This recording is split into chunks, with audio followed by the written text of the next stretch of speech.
Okay, performance anxiety. Okay, I'd like to call to order the September meeting of the Oregon City Public Library Board. The board members in attendance are Heidi Blackwell, Larry Osborne, Bill Parkin, Lori Spinagle, myself. Cynthia Andrews is out of the country in excused absence, and Lisa Oreskovich is MIA at the moment. And staff presents are Greg Williams and Denise Butcher. So the first item of business is approval of the minutes of the August meeting. Please, any comments, corrections? They were excellent. I move to approve them. There you go. Second. I'll second. Okay, all in favor? Aye. Thank you. Next, library directors. Hey, thank you, David. I didn't have anything written here. I do have one verbal update I'll give, but before I do, were there any questions on any stats or? One question. Yes. The very top line, the difference between the number of new enrollments this month versus last year, this month. Yes, that was due last year. That was the first month of our student library. Yeah, that was the inaugural year of the student library card program. So, Gotcha. Yep, big hike. And now that we've got those people in, we kind of anticipate, for everybody who graduates and drops off, we'll get replacements in there. So that should kind of. And you had said on the same topic, you had said last month that this was the last month was the push for new. Yes, September is library. Okay, so that's not, that's no. this month. Yes. So we're going to hope the number is. So I will 300 in a month. Pretty good. Yeah, it is. Sorry, didn't mean to. Yeah. I think so. Yeah, we'll see. So actually, we can certainly. Well, that's a good segue into. Would you be willing to share what staff have been doing this month? Sure. Other departments? Sure. So as part of National Library Card Sign-Up Month, we thought that we would visit some of our other city departments. And there's many city staff that don't already have library cards that don't really know everything that the library offers. And so we've been going around to the different departments at different times during either when they have a staff meeting scheduled or during lunchtime, and just setting up and making new library cards and answering questions. And so it's been somewhat successful. So we did 8 cards in a day over at City Hall. So very good. Yeah. They visited Public Works and the pool today. I'm not sure what, I haven't talked to them to see what the outcome was, but I'm sure it was good. So I'm sure. It's also a great opportunity just for us to connect with our city colleagues and make sure they know we're here. Yeah. And they're library district residents then, or just because they work for the city, they can get a card? They are most of them are resident. I'm assuming they're doing a check. I will say with many libraries, I honestly don't know. It's if you work, within the district as well. That's something that could qualify you for a. And I know teachers can do that. Yes, educated cards can do it. So yeah. So. Here's a question. Do we get any idea from GIS or anybody who what the churn is in new residents versus people move away? Do you know when people buy a house, rent a house? Well, you wouldn't know that. Yeah. We get population. The Portland State University Population Research Center does population updates every year, which they base on. They've got some methodology. They break it down by city and county, so it's interesting. I don't know that in their data that I've seen them say, they give the net. I don't know that I've seen, out, in, and then combine. And I don't know the GIS layer that will get that granular. But, point in time, population ones, yes, and you can kind of see the change in population. Yeah, I just wondered because a friend of mine moved into assisted living and he'd otherwise be off the radar screen, and I'm going to drag him down soon for a card.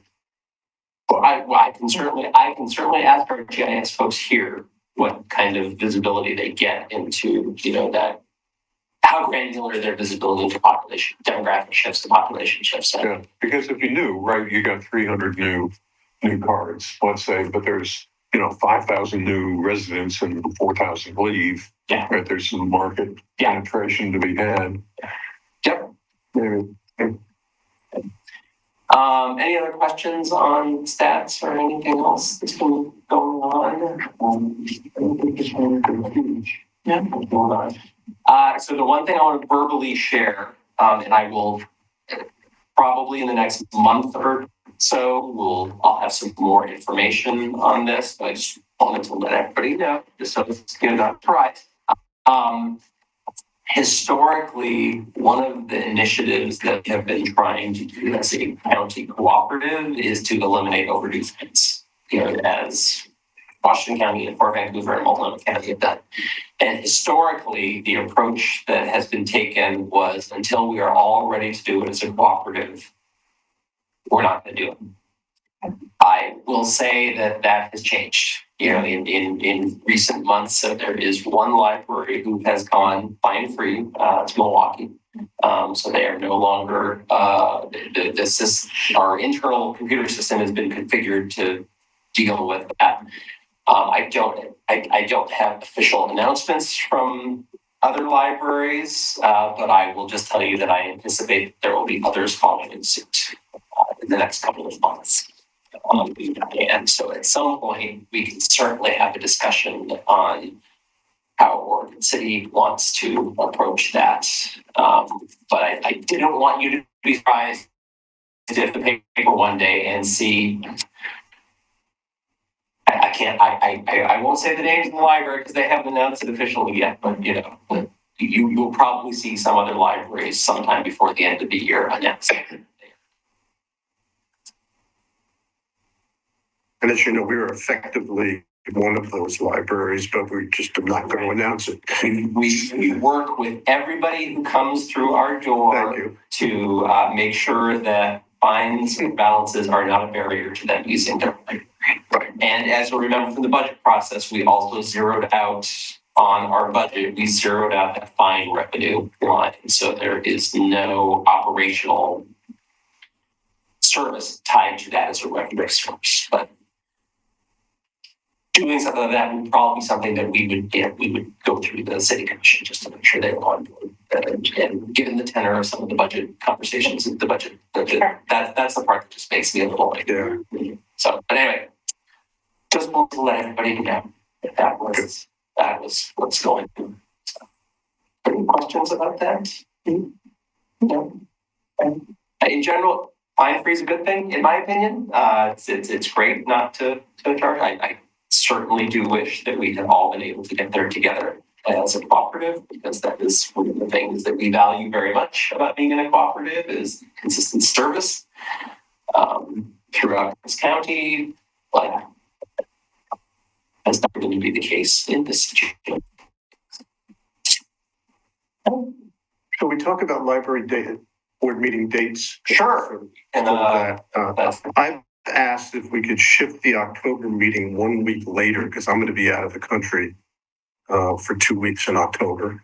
And so to make it the fifth Wednesday, which is what date? which will be 29th. Yes. I will be out of town that day Okay, and not able to Zoom. okay. I will essentially be out of the country because I'll be in Epcot, so. Yeah, I just have to tell you that. There you go.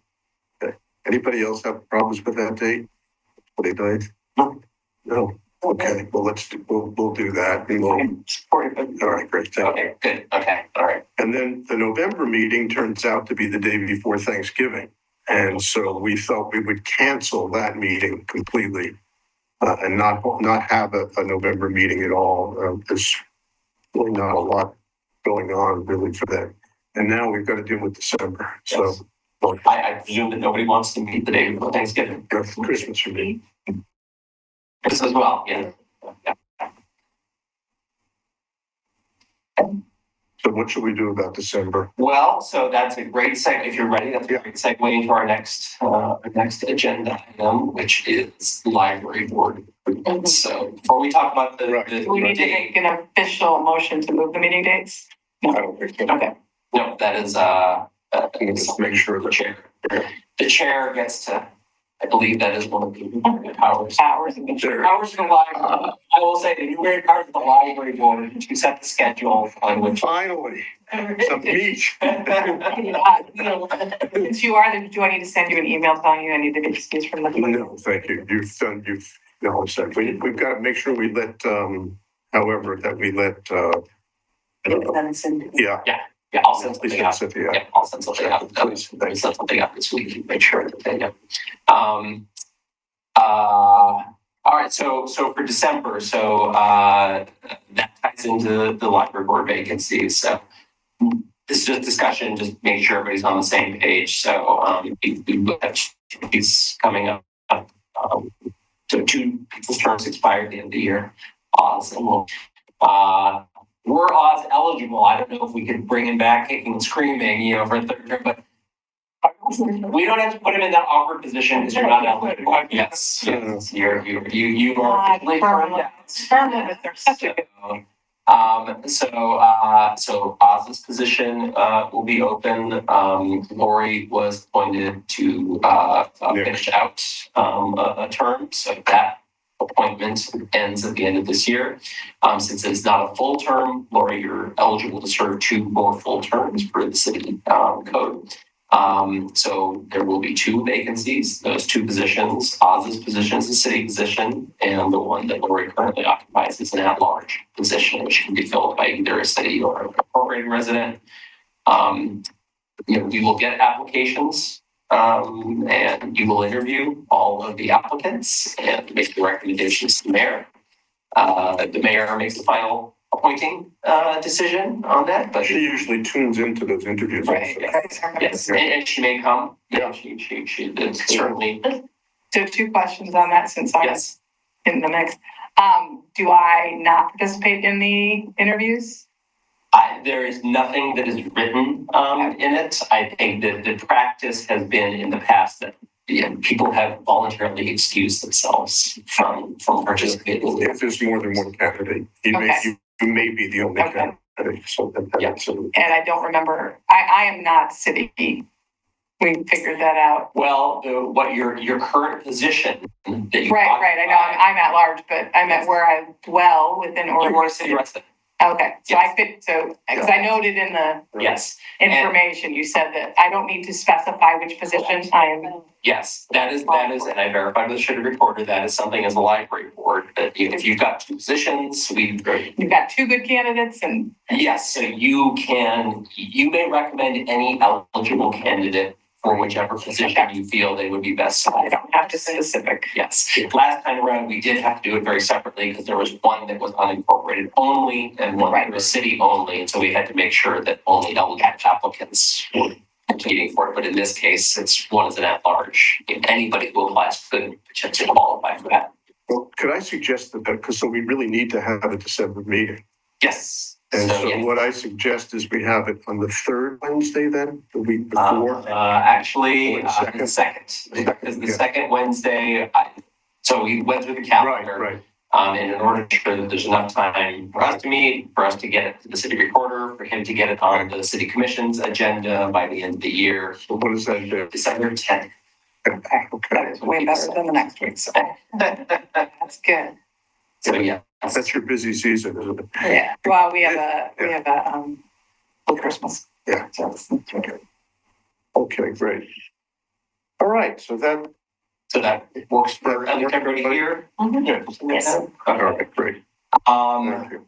With that December 10th, it's kind of up to us about when we will, how long we want the applications open for. I suggested Thursday, December 4th, because that will still give me, I would send them out on the Friday, and that will still give you the weekend and the week to kind of review those applications. If you felt you needed more time than that, I could move No, I think that makes sense. Now, Did we not have a couple of board members go through and redo the questions? Well, we did so thank you very much to Bill for reminding me. So I did include the questions in there. And yes, there was a subcommittee, which I apologize, I completely forgot. So the way we're going to approach this is, we put the questions in the packet. Since it is an official subcommittee of the board, I do have to publicly notice it. And, we do have to have a formal meeting. So it was, Bill, Cynthia, and as the chair, you're by default, you get to be a member of a Really? committee. Okay. If you want. So, If I want? yes, I believe, yes, you can. Okay. I think we put it in the bylaws that you are a member of each subcommittee, I see. but you don't get to show up. All right. And I was all set to have a meeting with Cynthia. Yeah. Not on record, because I misinterpreted what the regs are. Yes. So it's good that she's Okay. Yes. on and we didn't have that meeting. So We didn't have that meeting. what we would love to do, is that if you've got feedback, initial feedback on the questions, let's have a quick discussion now. Yeah. Bill can listen to that, I can hear, we can take that to our big meeting, take that feedback, use that, and then in October, for our October meeting, we will bring the questions back for your formal approval. And then since we're not meeting in November, we'll just use them for December. So that sounds like, Yeah. if that's. Yeah, they were right. They weren't very substantive questions that bothered me and Sylvia the most. And there was some duplication. So. Oh, and duplication. There were a lot of questions. Yeah. There were some. And I will say, as I also did, this is your process, Yeah. right? As a library board, this is a tool for you to get information from people applying, so make it useful. So if you have any real concerns, just get it to me or to Greg or to any one of us. All right, we'll have that meeting publicly.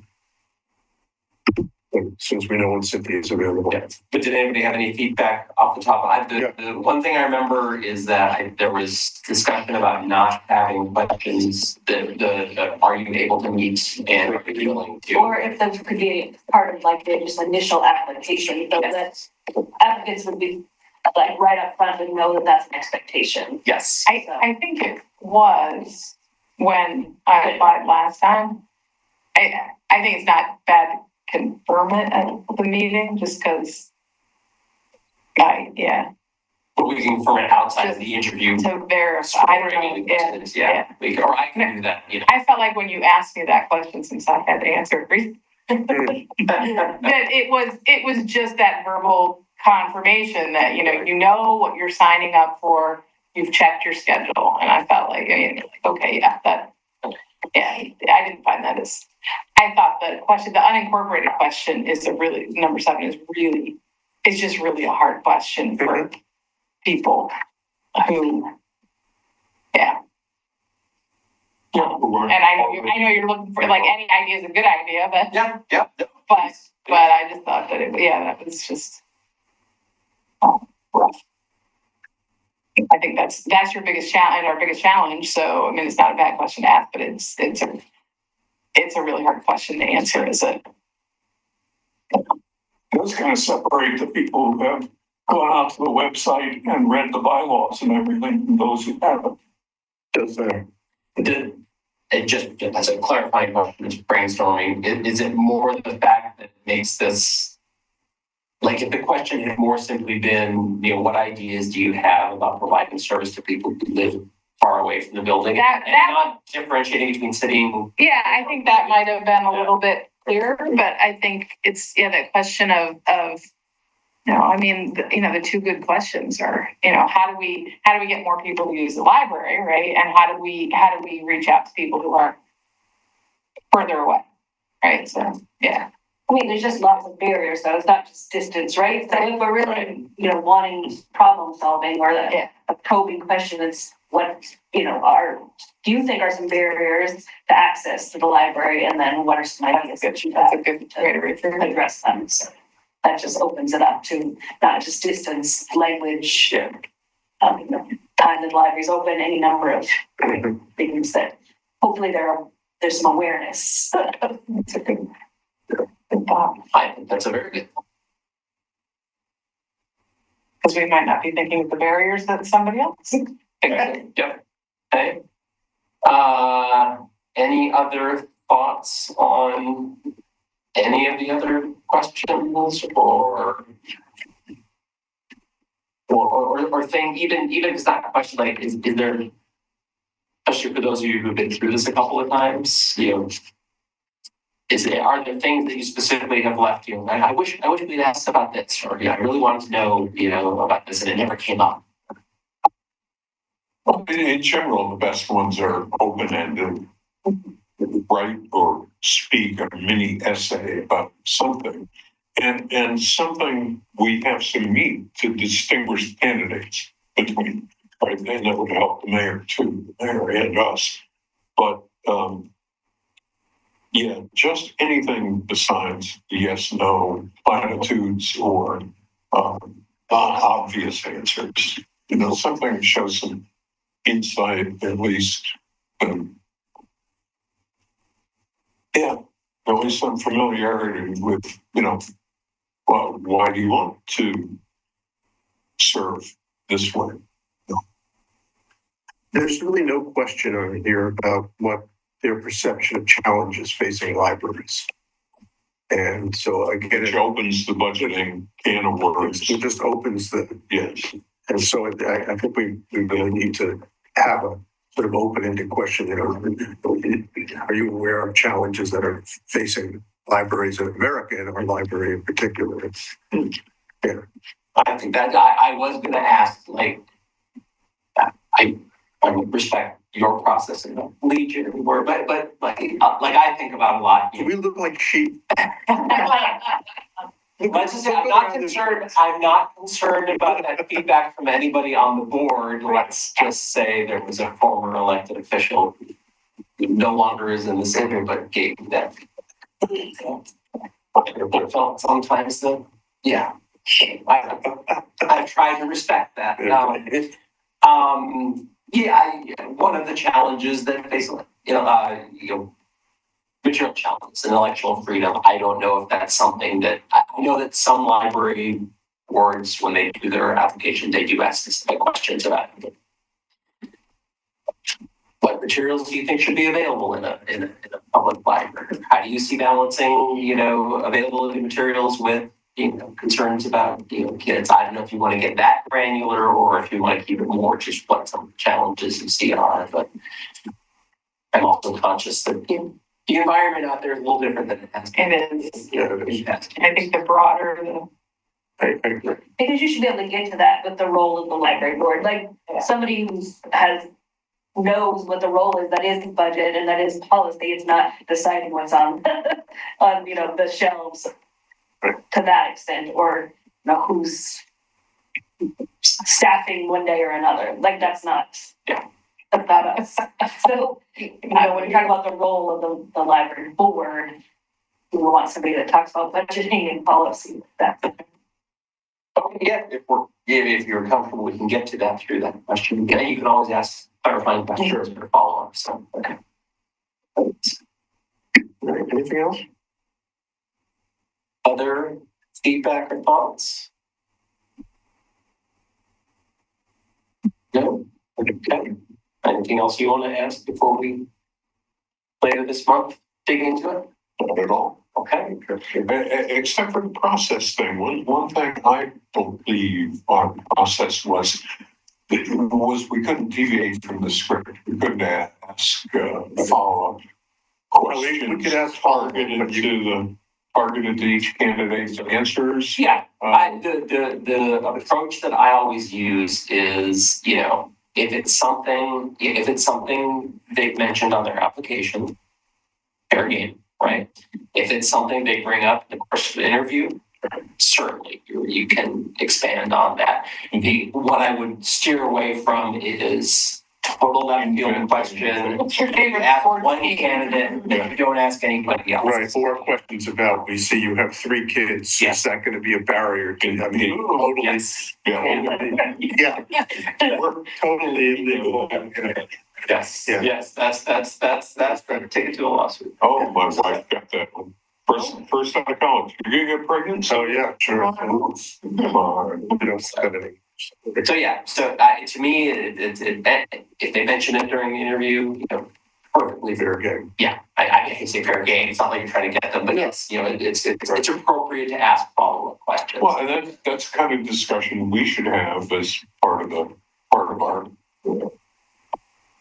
preparation process for the interviews.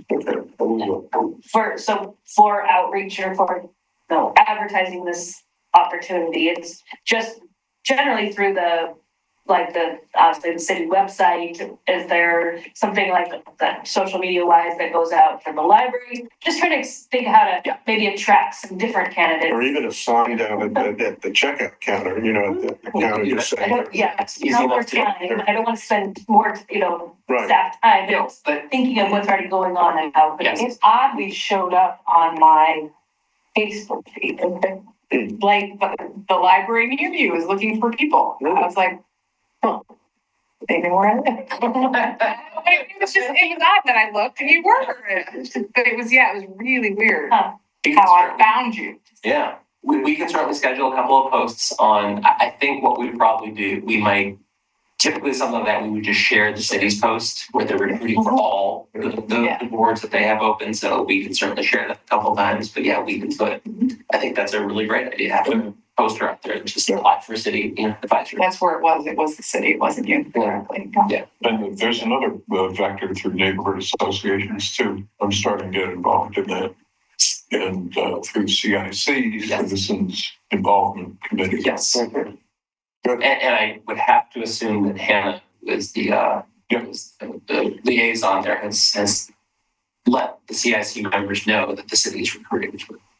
I can certainly. Yeah, I missed the last CIC, but I'll see her tomorrow because we've got a South End meeting tomorrow. Let's say historically, we've never had, I've been to the neighborhood associations, and they haven't mentioned like city absence, so, or, opening, so that would be an idea. Yeah. From my experience. Yeah, and I think I shouldn't say it's weird. I think the way we've tipped the city, or as I've typically approached it, is since the CIC are the official designated representatives to the neighborhood associations, is when we want to bring information to them as a group, we go to CIC because we don't want to risk missing somebody, right? You don't want to say, oh, you came to South End, but you didn't come to Canitas, neighborhood association. So yeah, we can. I'll talk to Hannah, make sure that she shares that.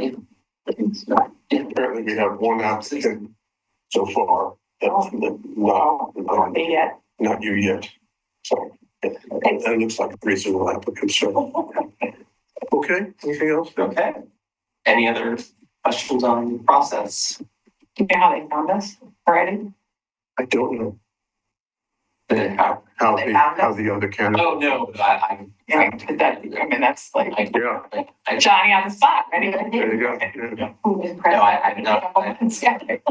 No, I'm not done so yet, but we'll certainly do. When we get applications, I typically confirm receipt, just say, hey, if you have any questions, what it means, please let me chat. I just have not had a chance to do that. Okay. All right. All right, all booked up. All right. Well, we are waiting for a guest presentation. So they do have a meeting or a program, but they're going to come right up at 5:30. So Barrett and Jessica are going to be presenting on this right at 5:30 now. So I have to stall a little bit. So. But we can do a few communications. Yeah, that's actually great. Yes. Why don't we shift around? Let's do communications if that's okay. Okay, I'll start with the task force and LDAC. The task force did have another meeting since our last meeting. I believe they did. And so they came up with recommendations that, yes, you've seen them because we disagreed with a number of them. They've not had a meeting since then. The next meeting is in another week or so, and Greg and I will attend, and we've submitted the testimony that we had. We don't know where that's going to go. And we've seen some other feedback from other constituencies that are both positive and negative as well. So we just don't know how that's going to be consumed. It'll be very interesting to watch. So that's where that is. LDAC had a meeting that they did not get a quorum for. So it turned out not to be an official meeting, but it was an open forum, again, to try to get feedback for the task force. And it was okay. I mean, there wasn't a lot. There were a couple of very opinionated people, myself included, that commented about what was going on with that. So that's the status of that. When's the meeting when they're gonna take up the The next meeting, presumably, again, we don't know, you which know, is set a date for that? October 6th. 6th, yeah. And that's, and if we're going to attend, you're welcome to attend. Is it Zoom? It's not Zoom, Okay. no. Yeah, It's, they have not been doing. it's technically not public meetings, so, No, no, they should be. yeah, but Yeah. they're not treatable. All right, the foundation, Greg, any? Aha, all right, Okay, here they are. all right. Welcome. Hello. How did the program? It was good. We had 32. Very busy. Awesome. We Okay. had all these wonderful activities and then the kids most enjoyed drawing on the whiteboard. Not one of the activities, but it was themed. Yes. Someone drew a squirrel, we read about acorns. Excellent. Yeah. Cool. So this is Barrett and Jessica. You know, And Jessica's our new youth services, our newest youth services librarian, so 3 months, around 3 months. Almost. October 2nd. So I think this is Jessica's first opportunity to meet you all. So I warned her in advance. I put her on the spot. You want to give a 2-minute, your 2-minute bio? Hi, I'm Jessica McNamee. I moved here this summer from Texas. I am a 23-year Coast Guard wife, so we've had the opportunity to live all over the country and Puerto Rico, so the territories too, over the last 20 years or so. Originally from California, though, so this is our first time back on the West Coast in 20 years, which is kind of exciting. A little less calculation for our families to do when we're going to make a phone call. So, very happy to join the staff here. I'm absolutely loving the area. My background originally, I started my career as an elementary school teacher and then went back and got my master's for library. So I've done, in the last 15 years, I've done both school library and public library, always with youth. So I've worked with kids up through like 0 to 18.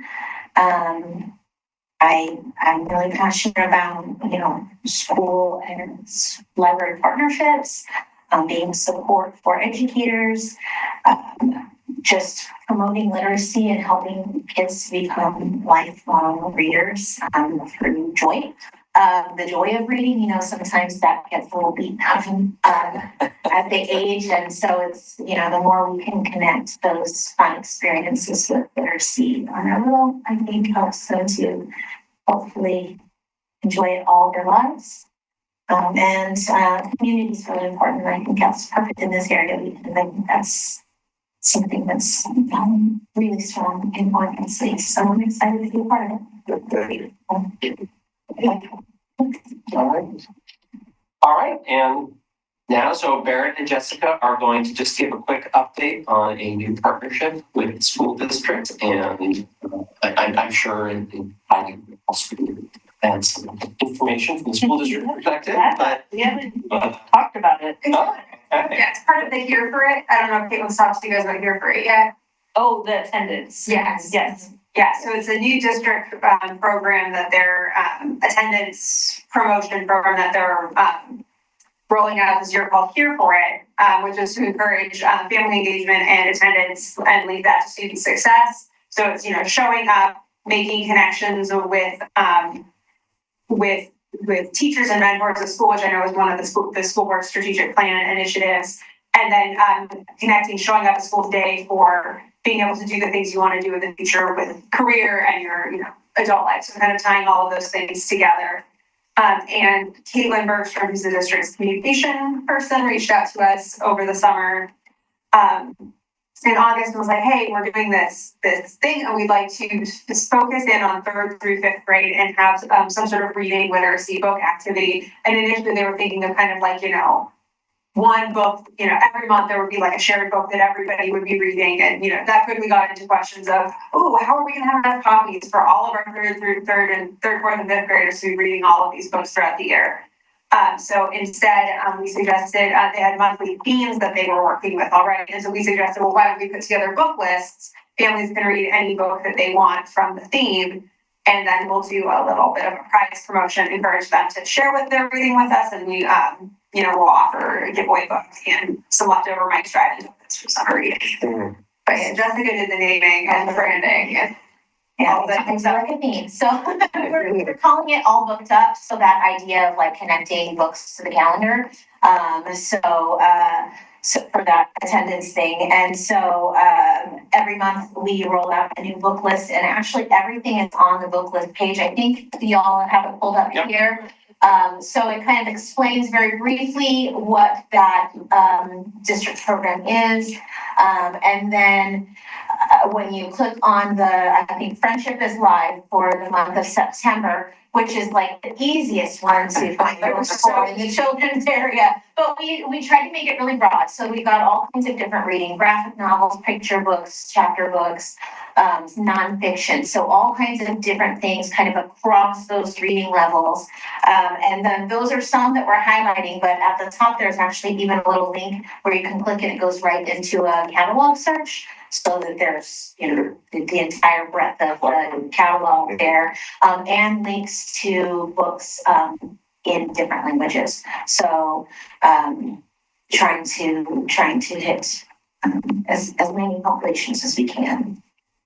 Can you search by an age group? That's like the way that our system is set up is it just groups all children together. Okay. So there are ways to search by picture book or early reader or graphic novel or fiction. So we can kind of break some of that out, which is one of the reasons we have this kind of curated list, because we do break down what the different age groups are within it. Okay. But with the catalog search, the way that our link infrastructure is set up, it doesn't break it down by age. And it's also, age is so subjective. You have 1st graders reading things that, 5th grade, some 1st graders reading things that some 5th graders struggle with, vice versa. So, tying things to specific ages and grades is hard, but we do have a guide on I think it's somewhere on our, I don't remember where it lives now on our website, but we do have like our collection is organized by grade band. So we have like a 2nd through 4th grade reading band and a 3rd through 5th and a 5th through 7th grade. And we do have like kind of a chart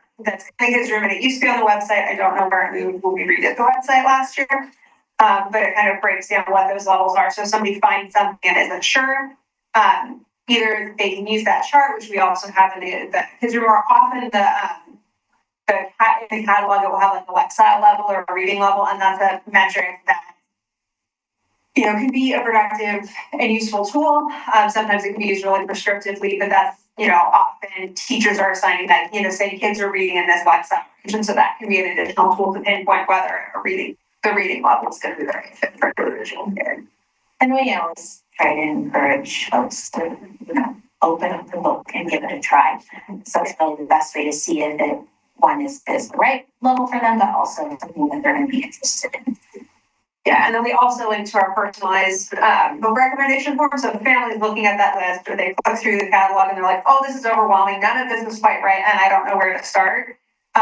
You can just click right there, fill out a little form, and within 2 days, we'll give them something personalized. So they can tell us, I've got a 3rd grader who really struggles with reading, but he's super into trainings. Can you help me out?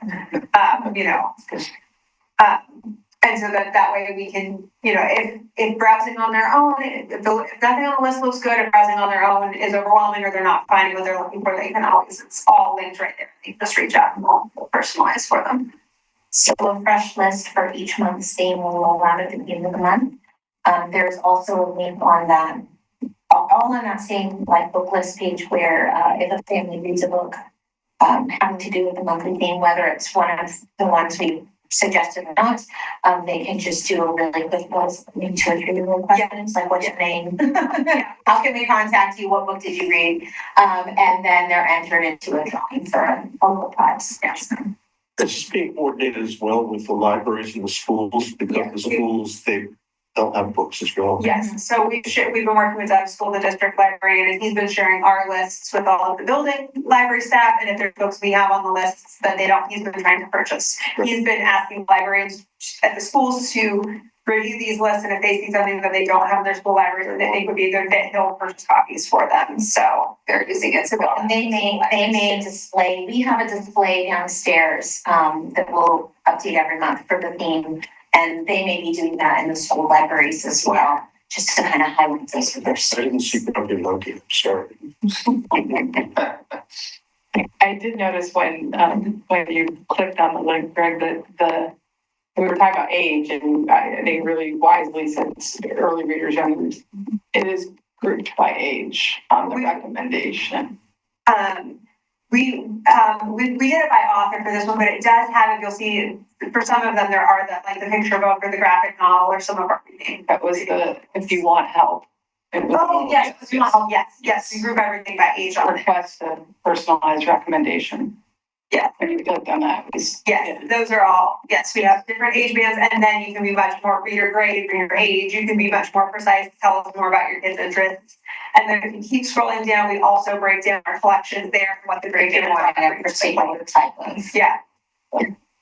And then, Adam, our IT guy, helped us to add actually a new portion under that. Craig, if you go to the top, one of the options, there's kids, teens, adults.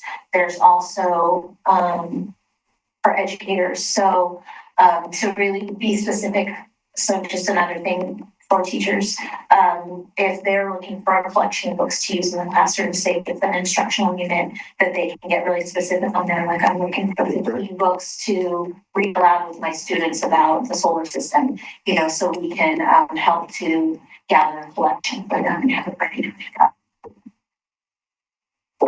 That's a separate thing, but hopefully something that teachers will find useful. I mean, they could always request to put together a master friendship books to read out to teachers for.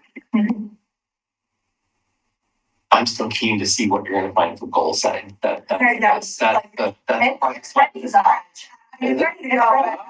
Good job. It was both really hard and all, like I saw that and I was like, oh, goal setting is gonna be the hardest one, and it was hard, but it was honestly not harder than the other ones, partly because of how we divided the collections up. I was like trying to find like chapter books about goal setting. Your books are a little bit easier, especially if you cross over into determination and Yeah, so grit, perseverance. yes, the first list, it was like friendship, and it was so easy, we're like picking, we divided up the collection, we're just kind of doing half, and the rest of my head is just an apology and be like, I'm so sorry, I'm getting like 8 on things. So What April is like testing. Oh, test report, which. That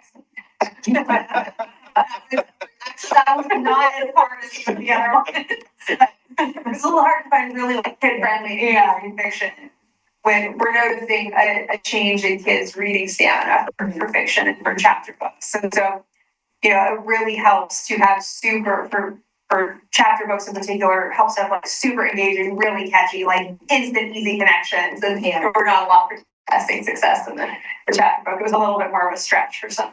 Are there audiobooks then, or? Yes, so if you look on that all booked up list, Greg, the next tab over, if you scroll down, if there's an audio version, we link directly either to the audiobook in the catalog, or if there's an ebook or audiobook version, I'll say that it's available on Levy, and they'll be able to let me to go and download. So anytime that there was an audiobook version, we included that as well, but unfortunately, like, publishers don't make audio for everything, and even when they do, yeah.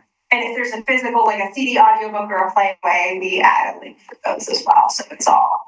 And I think the purpose of this program is to really make that connection between family engagement and the success that you have through that, right? So I think having different options for things that families can read together, and a chapter book might be a lot to chew on as a family, right? But so we try not to be prescriptive in this is the right book for the creator. If your family's going to enjoy reading The Bad Seed together, you know, and it's a 20-minute picture book, and that's how you want to engage with that topic, that's totally fine, as long as it's some time together and a discussion. That's the goal. But many of them do have audio available, and when we have it through Link, we do include that in the list. Plus the friendship list, you can learn just audiobook, whether you want to see just digital audio or CD audio or play with audio, whatever your format is. And then, and I'm really trying to kind of push this when I've been talking to school staff, is that I think a lot of the interest in audio comes from kids who have dyslexia or another identified learning disability. And all of those kids qualify for the Talking Book program through the state library and through that National Library Service for the Blind. It covers any print disability, including, and it's not just like a visual impairment or mobility impairment, it is dyslexia. And I believe they just updated the criteria a couple years ago. You used to have a doctor note required for that dyslexia program, and they removed that. It's now any, like, librarians can sign kids up. So for kids who, you know, need that audio access for an identified learning disability that's in their IEP, they also have access to a much wider range of audiobooks through that program. So I really want to, like, when that's the specific, like, sometimes it's a preference. Sometimes it's, you know, you have a kid who doesn't have an identified learning disability, they're just maybe still working on building those skills, or they just like listening to audio, you know, the audio offerings we have are available. But if it is a specific need based around a disability or something in their IEP, they qualify for that program, and we will get those kids connected to that program so that they get wider access to a broader variety of books. It's a much, they have more to choose from, and there's no waiting lists for those titles. So it allows, instead of having to compete with all of the other kids for titles, they can't really access multiple formats. It allows them to make sure they're getting quick and easy access to the format they need. Any questions?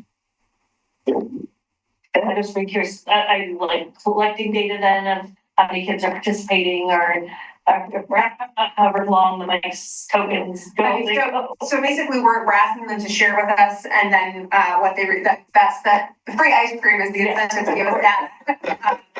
So we'll pick a winner each month from that pool, so that we'll do it like for a family basis. So one kid wins, but they've got, you know, 2 younger siblings. We'll just, the whole family will, everybody will get everybody will get an ice cream. And so we'll get some data that way on how people are engaging. You know, there's a lot of unknowns about this. Some people may choose to do it and not track it in any way. That's what they do. But I think it's really exciting that the school district, the library are working increasingly together. Yeah. I mean, yes. it really matters.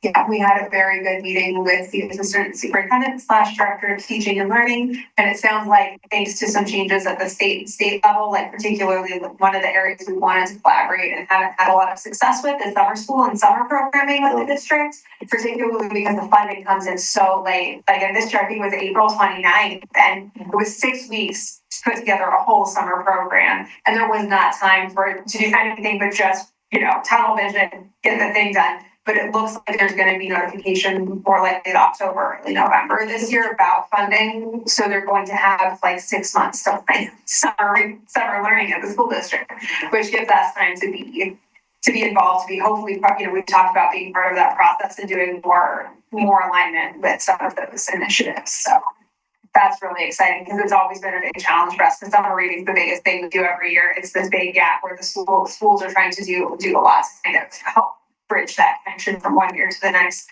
and largely due to just how tight that timeline is for summer learning. It's hard. Thank you. Comment? Thank you, Jessica. Thank you, Barrett. Yeah. And I want to give them kudos. Partnering school is always great. To me, this wasn't an obvious one. You know, it's like, oh, it's an attendance, you know, program. So kudos to you guys for working and, you know, kind of figuring out, hey, here's something that makes sense for both of us and is, you know, kind of organic and works and makes sense. So I thought that was really creative. Great. Thank you. Thanks, welcome to OC. Thank you. Oh, I meant to say, were there any public comments? Never not. Never know. Okay. So, Greg, you want to talk about the foundation? Because Cynthia's not here. Yes, we did not meet, or we're not meeting this month. We will meet again in November. Sorry, I'm trying to do 2 things at once.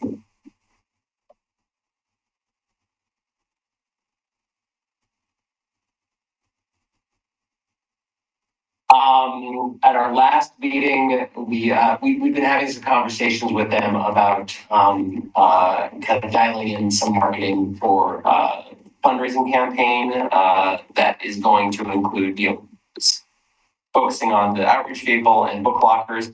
We've come up with kind of an umbrella, campaign based on the Beyond the Walls, concept. So it's going to be, the foundation is going to focus that campaign more on the general idea of outreach beyond the walls in the various different ways that we do it. And that allows them the opportunity, hey, if a new project comes along, that's consistent with this, and they say, hey, this makes sense for us to support, it kind of fits into that campaign. And so we've identified like 14 things that are in some stage of us working on that the foundation could, provide some support for, all, around that idea of, in various ways, getting outside the walls of the library and engaging different populations and different communities. So they were very excited about that.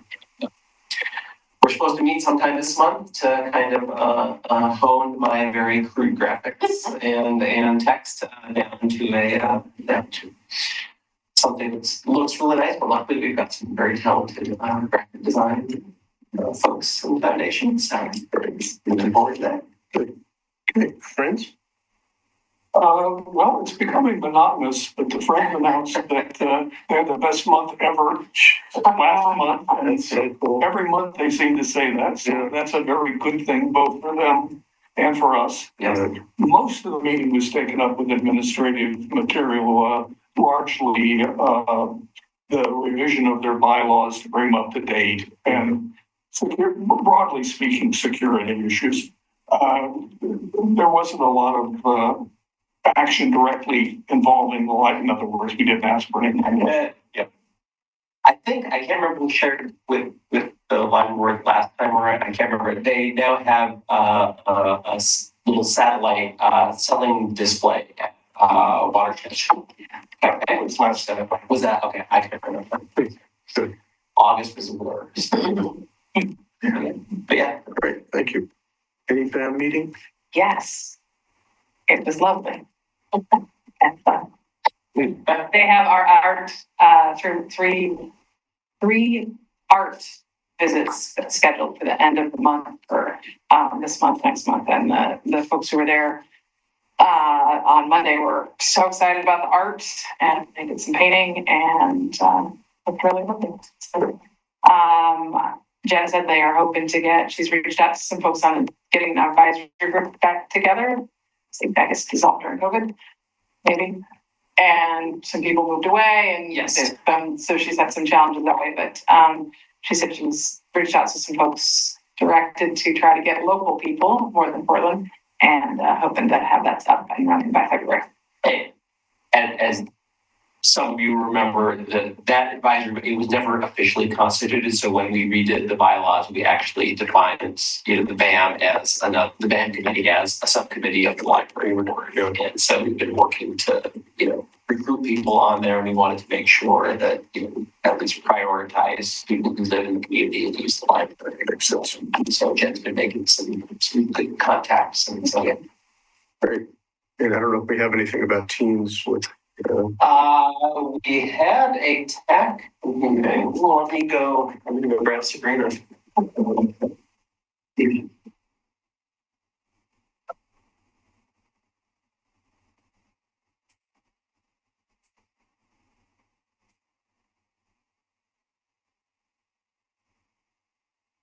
Okay, I've asked Sabrina to join us, Lisa, so she can give a quick update on, I believe it was the inaugural tech meeting for this year. Yeah. So we had a meeting on Sunday, and we have a total of 16 TAC members this year, which is like double what we had. Are they from the city and outside as well, That is a really good question. I don't require them to tell me exactly where they live, but I can certainly find out. Some people live very, very close, I know, within the neighborhood, but, and actually, some do live in unincorporated because I actually have I have two students that actually live in our service district, but they go to Canby High School. So I do definitely have unincorporated students. Let's see. Well, we went over our basic, it's like the first meeting is always a bit of a slog, and I kind of warned them because I want to go over the bylaws that we have and the purpose of TAC. And then we did create in 2023 a little code of conduct to kind of remind them of how to take turn. It's Robert's order, but like it's carved down a little bit just so they understand like taking turns, making sure everybody's voices are heard, and giving everybody an opportunity to really voice their opinions and perspective. Lisa was there, and I had her go over what her role is as a liaison, and how she comes to these meetings and then presents that information. And then also we talked a little bit about, we highlighted the importance of them as a group and how their voices are being heard in the library board meetings because of Lisa, and then also opening it up and making sure that they know that, they might have the opportunity to actually present information here. So for some of them that are interested in taking on more leadership roles. And then we dipped our toes a little bit into kind of what a library board is. And then also like we talked about the foundation and the friends, and kind of like we have all of these really great support groups, helping us be successful at the library and having support and just for a variety of things. So we did that, and then we played a couple games that were a total fail, but that's okay. They were like, what? It was fine. It was a learning experience for everyone. It wasn't a total fail. We all had a good time. And then last year I implemented giving each of them little name plaques that have, so that when they're sitting in a circle, I can see their names, they can see their names. And so we ended with them just getting a chance to decorate them and having little, I have them up in my office if you care to look at them later. We have some very, very artistic students. And board members. So yeah, I'm trying to think if there's anything else we went over. Let's see what else. I did The Young Tech, is that still happening? The Young Teen Advisory Committee, yeah, that is happening. I don't know how many members that Barrett has. But we will have we always have our co-chairperson is always the liaison to YTAC. And so we don't have a chair or co-chair or a scribe yet. We always take the first meeting to go over like what those positions are and the requirements for those. So we have in our bylaws, and now they're currently putting their names in the hat for that. So I'm collecting information from them. They have to answer a couple of questions, and then what I do is I have that all written up, and I send that along with the agenda for next month, and then I have them do a paper voting, so it's kind of anonymous, because they like to keep information anonymously. They like to vote on like stuff, but if I really want to get some real information from them that might be like really want to say, it's often easier for them to just fill it out on paper or give it to me in like a survey or something. So I think that's kind of it. It was just sort of like run of the mill, and so next. A lot of interest. Yeah. Yeah, absolutely. I'm really excited, and so I'm always like, okay, keep them engaged, And so next month with that, which actually is in a couple of weeks, because we're gonna meet earlier in October. We're gonna start going over just what they want to do, what they're interested in. Maybe I'm trying to approach this round of TAC with like, what do you want to learn? So I can either teach you myself or get someone from the community that might have that skill set to come in and like teach you that. And whether it's like a leadership thing or like, who knows what they're gonna ask me. And then also like, what do they want to see in the library? What are some things that, the usual things, but I'm really trying to get them to understand that the things that they're wanting to put forward for activities are things that they need to be interested in wanting to attend to. Like, that's like, you should come to these events as well. Because putting them on is a lot of work Right. for, it's a tough crowd. Anyway, but yeah, it was a good meeting and everybody was really great. And I have a really diverse group again this year, with like online school students, or public school and charter school and things like that. So that's nice to have that perspective. They're not all coming from the same school, which is cool. Great, thank you. And I will give kudos to Sabrina for being willing to work with a 16 member. I know, it was Not turning anybody away who can apply for tax. Yeah. So that's a little more challenging, I'm sure, but Yeah. thank you very much for being willing to do so. And since you're sitting here, I just have to say, we've had 2 very successful weeks of Switch Lounge video game. We had 31 people last week. 31 students after school last Wednesday. Down upon Monday. Yeah. No, it was really great. I learned that the case, they weren't getting out early on Wednesdays and prior or something. I'm not really sure. It was very weird. And then all of a sudden, so I was starting, like when you have your meetings, I would be doing Switch Lounge from like 4 to 5:30 typically. Wow. And they were here at like 3. And I'm like, what are you doing here? It's an hour before Switch. And so I found out that they get out at 2:20. And so I adjusted it. Yeah, I adjusted it to start. They're still not coming in until about 3 because they usually go and they eat and they hang out and do all this stuff. So, I adjusted the time to have them start to do 3 to 4:30, which seems to be good. So, yeah. Thank you. Awesome. Thank you. You're very welcome. All right, anything else?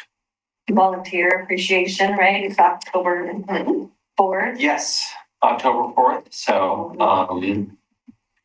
yeah, I'm sure. Yeah. We'll be there. I hope everybody, if you're able to make it. Tabling beforehand at the fall fest. Yes. Which sounds like a great event too. Yes. We're having the Parks Department is having a Fall Fest event in Library Park. Be supporting them. We'll be doing a couple of pop-up read-alouds over in the Story Circle, weather permitting. And yeah, well, that would be 11 to 3. Yeah. We'll see. They're going to have to close off part of the street over there, which we haven't done before on the day when we're open to the public. So we'll sort of say, hey, we'll try that. We'll see what happens. Yeah, it should be good. All right, so the meeting is adjourned. Thank you, everybody. Thank you, everyone.